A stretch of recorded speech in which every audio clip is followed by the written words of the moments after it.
మరి రేవంత్ రెడ్డి పరిస్థితి ఏంటి? కనీసం ఎక్కడా కూడా కేటీఆర్ అనకుండా కేసీఆర్ అనకుండా అయితే ఉండేటట్టు కనపడట్లేదు. ఏం జరుగుతుంది? ఈ బీసీ వాదం కూడా ఢిల్లీలో ధర్నా చేసిన తర్వాత ఎఫెక్ట్ ఉంటుందా? ఈ బీసీలందరూ ఏమైనా కలిసి కాంగ్రెస్ కి వెళ్ళే ఛాన్స్ ఉంటుందా? ఇంకొకటి చెప్పేది, బీసీలది అనేది ఒక బూటకం నాటకం చేసి మాకు ఇచ్చినట్టే ఇచ్చి పోయి ఢిల్లీలో కూర్చున్నా అన్నాడు. మళ్ళా తర్వాత ఏమంటున్నాడు రేవంత్ రెడ్డి గారు, రాహుల్ గాంధీ ప్రధానమంత్రి అయినాక బీసీలది చేస్తాడు అంటే ఇక అర్థం చేసుకోవాడు ఎంత వేస్ట్ కాడు. ఈడ 6 గ్యారంటీలను 420 హామీలను బొందబెట్టేసిండు. కళ్యాణ లక్ష్మి లేదు, రైతు బంధు ఏమీ లేవు, అన్ని బొందబెట్టి ఢిల్లీలో పోయి ఒక డ్రామా చేసుకొని మళ్ళా రాహుల్ గాంధీ మీదకి చేసిండు. ఇంతకుముందు ఏమన్నాడు, ఎలక్షన్ల ముందు పోయినప్పుడు ఎంపీ ఎలక్షన్ల అప్పుడు రాహుల్ గాంధీ ఇది చేస్తే అది ఇస్తాం అది చేస్తే అన్ని మాటలు, time pass, diversion politics, serials ఏమి కాదు. కావాలనే మోదీ, రాహుల్ గాంధీ ఇట్లాంటి కాంగ్రెస్ ముఖ్యమంత్రులు వేస్ట్ గా బీసీలను అనగదొక్కడానికే చేస్తున్నారు. కాబట్టే బీసీలము ఇక ఊరుకోము, తొక్కడానికే మా కవితక్క వస్తున్నది బిడ్డ.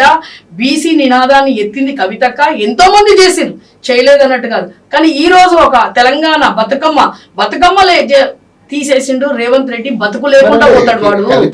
అసలు బీసీకి సంబంధం లేదనే కదా మాట విని. బీసీకి సంబంధం లేదే మళ్ళీ బాపు అంటారు కదా, మన గాంధీ మనకు స్వాతంత్రం తెచ్చిండా ఓసీ అయినా. చాలా మంది మూర్ఖులకు చెప్తున్నా, నేను ప్రెస్ మీట్ చెప్తున్నా, ఓసీ మనకు స్వాతంత్రం తీసుకొని వచ్చి తేవద్దు అని అన్నారా?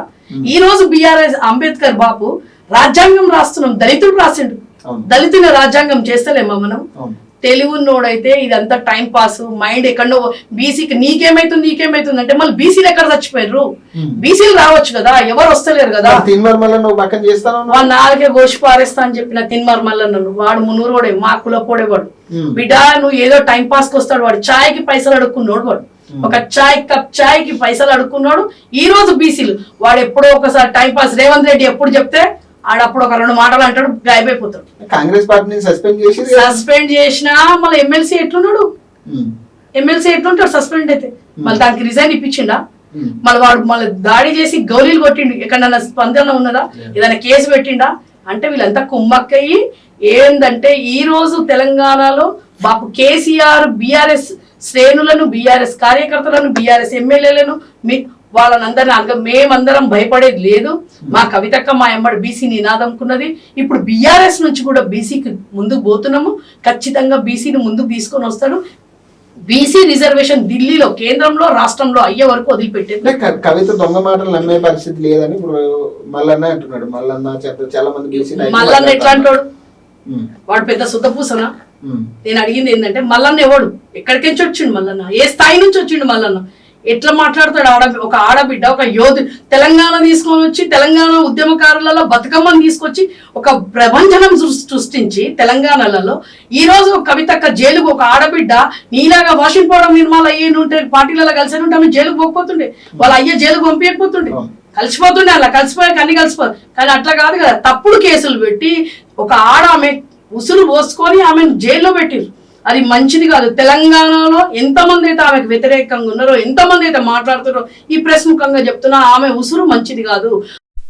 కళ్ళల్లో నీళ్లు పెట్టుకుందంటే కొట్టుకపోతారు బిడ్డ. తెలంగాణలో మల్లన్న అట్లాంటి వాళ్ళు కాదు, ఎవడైనా పర్లేదు. ఈ రోజు తెలంగాణలో ఒక ఆడబిడ్డ ముందుకు వచ్చింది. బతుకమ్మ నుంచే మాకు తెలంగాణ తీసుకొని వచ్చింది ఉద్యమం వల్ల. ఈ రోజు మళ్ళీ బీసీది ఎత్తుకుంటే మీకు ఎందుకంత కన్నుకుట్టు? బీసీలను ముంగడవడనియరా? బీసీలలో ఉన్న వాళ్ళే బీసీని ముంగడవడనిస్తలేరు, పైసలు తిని కూర్చుంటున్నారు. మల్లన్న అట్లాంటి వాళ్ళు ఇంకెంతో మంది బీసీ మినిస్టర్స్, బీసీలో ఉన్న వాళ్ళు. ఇదే రేవంత్ రెడ్డిని అడుగుతున్నా, ఎంతమందికి బీసీలకు ఇచ్చిన మినిస్టర్స్? ఎవరికి ఇచ్చినావు? నీ హయాంలో నువ్వు ఈ రోజు అందరికి శుద్ధ పూసలాగా నేను 42% రిజర్వ్ ఈడ స్టేట్ నుంచి ఇచ్చినాను. ఎవరికి ఇచ్చినావు? ఇక్కడ ఎంతమందికి ఇచ్చినావు మినిస్టర్స్? చూపి. 50%, 42% ఉన్నారు ఆయన మినిస్టర్స్. ఎక్కడున్నారు? లేరు. కాబట్టే మమ్మల్ని అనగదొక్కడానికి ఇవన్నీ చేస్తున్నారు. ఖచ్చితంగా ఉంటది. ఇదంతా ఎందుకంటే ఈ రోజు రేవంత్ రెడ్డి మాట్లాడితే కోమటిరెడ్డి మాట్లాడుతారు. ఎందుకు మీరు మీడియాలో చూపిస్తలేరు? ఈ రోజు ఒక అంటారు కదా, రాష్ట్రాన్ని పాలించే పార్టీయే ఉన్న ముఖ్యమంత్రి మీద ఎంతో మంది వాళ్ళ మినిస్టర్స్, కోమటిరెడ్డి అది ఎందుకు చూపిస్తలేరు? ఈ రోజు బండి సంజయ్, ఈటల రాజేందర్ ఎందుకు చూపిస్తలేరు? ఓన్లీ బీఆర్ఎస్ఏ కనిపిస్తుందా? అంటే వీళ్ళకు భయము, మేమంటే భయము. ఈ రెండు ఒక్కటయ్యి ఈ రోజు బాపు కేసీఆర్ బీఆర్ఎస్ రెండు కళ్ళలాగా అని చెప్పిండు బాపు కేసీఆర్ అయినా బీఆర్ఎస్ అయినా జాగృతి అయినా నాకు రెండు కళ్ళు, ఆ ఒక కన్ను అది ఒక కన్ను ఇది అని చెప్పారు. వీళ్ళకి ఎందుకమ్మా? ఎన్నో మీ పార్టీలో కూడా ఎన్నో అవుతున్నాయి, మేము చెప్తలేము, మీడియా చూపిస్తలేదు. ఎందుకంటే ఎవరు మీడియాని చూపిస్తే వాళ్ళని తొక్కేస్తా అంటుండ్రు రేవంత్ రెడ్డి. మీడియా వాళ్ళకి అవసరం లేదు, ఏమంటున్నాడు వాడు ఇష్టం ఉన్న బూతులు మీడియా వాళ్ళని కూడా తిడుతున్నాడు, అందుకే భయానికి చూపిస్తలేదు. అది హైలైట్ చేయండి. కోమటిరెడ్డి వెంకటరెడ్డి మాట్లాడతలేరా? ఎన్ని మాట్లాడతలేరమ్మా? ఎంత సొంత పార్టీ వాళ్ళు సొంత హోమ్ చీఫ్ మినిస్టర్ అంటుంటే అది చూపిస్తలేరు కానీ బీఆర్ఎస్ లో కేటీఆర్, కవితక్క, హరీష్ రావు, కేసీఆర్ కనిపిస్తున్నా. సిగ్గు శరం ఏమైనా ఉండాలి రేవంత్ రెడ్డికైనా కానీ, కాంగ్రెస్ అయినా బీజేపీ వాళ్ళకైనా. ఈ 4 స్తంభాల లాంటివి ఒకప్పుడు తెలంగాణలో ఉద్యమాలలో మన కొట్లాడి దెబ్బలు తిన్నప్పుడు, గోళీలు తిన్నప్పుడు అడగలేదు. అప్పుడు వీళ్ళందరూ ఎక్కడున్నారు? దొంగలు ఎక్కడున్నారు? రైఫిల్ మాస్టర్ వీడు బీజేపీ వాళ్ళు ఎక్కడున్నారు? ఉద్యమాలు ఉన్నారా? తెలంగాణ గురించి మాట్లాడినోడు ఎవడు? ఈ రోజు మాట్లాడుతున్నాడు ఎవడు? ఈ రోజు పాప కేసీఆర్ గురించి మాట్లాడాలంటే దమ్మున్నోడు మాట్లాడాలి, కేసీఆర్ లెవెల్ ఉన్నోడు మాట్లాడాలి.